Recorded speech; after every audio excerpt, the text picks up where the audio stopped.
Hello, good morning, good afternoon, and good evening to you all. My name is Manuel, welcoming you back to CatersGraphix. Today we'll be diving into another important episode of our beginners tutorial. Today we'll be learning how to use the selection tool and the direct selection tool. Today we are going to also find the differences between these two tools because it will be kind of confusing to beginners to understand the functions of these two different tools. So for the benefit of this, we're going to create a new artboard by clicking on the Control New on your keyboard.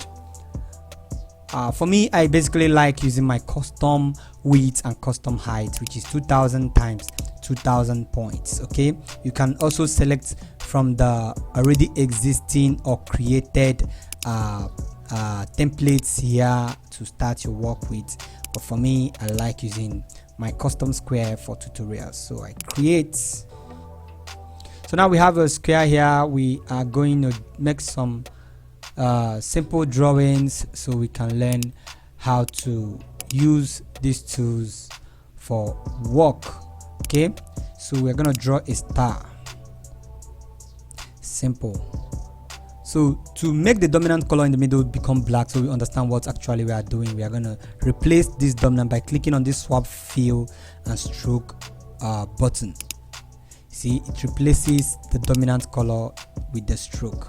So this belongs to the stroke and this belongs to the main color, which is dominant color in the middle. This is selection tool and this is direct selection tool.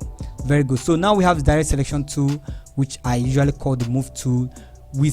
I want you to observe the differences when I switch between these two tools. You see what happens? See what happens with the icon? The change of functions in the icon. That's what I want you to focus on. Very good. Now we have come to understand the difference between these just by looking at it. Let's just dive into it and see the reasons why they separated these two files and understand in-depth meaning and functions of these two different tools. So good. Now we are here with the selection tool. You can basically move around a particular vector file you created, and I want you to practice this as soon as this tutorial is over. Move around. You can also use it to scale. Okay, by holding your shift button in the keyboard, then drag at the edge. Can use it to scale to the same proportion as it is. Okay, that's the function of the move tool. When you don't hold the shift key in your keyboard, when you try to scale, it distorts the vector file. Okay, Control Z is for you to go back to the previous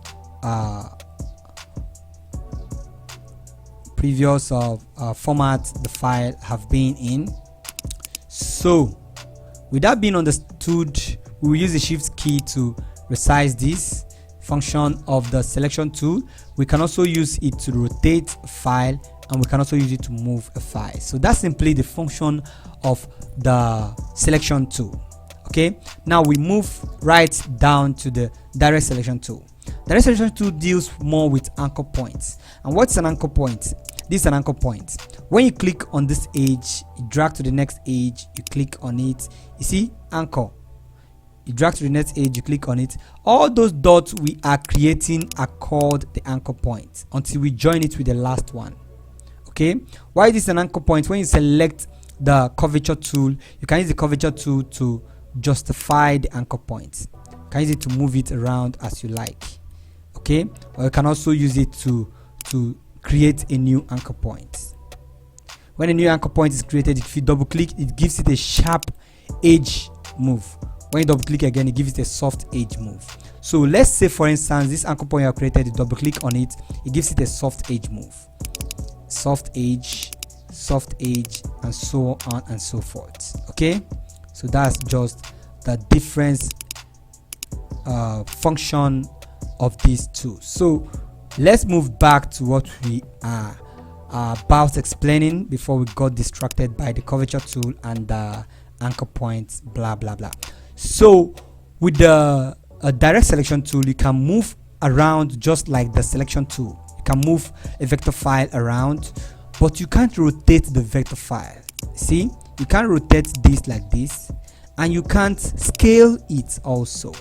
Okay, you can scale and you can't rotate with the direct selection tool. Direct selection tool deals with the internal affairs of an icon of a vector file, whereas the selection tool deals with the external relationship of a vector file. You get to understand that when you practice more with these two tools. So with this being understood, the direct selection tool function here, you use it to extend a particular edge which you seemingly want to be extended without affecting the other edges of the same vector file. So when you click on this edge, you can drag it up. You see, you can drag this up. Remember, you must first have to click on the edge. Click on the edge, then you can drag it up. Okay, you can also do that with this. You can use it to just play around, do whatever you want to do with it. That is what the direct selection tool is. It deals with the internal affair of a vector file. Anything that have to do with the vector file, the edges down inside.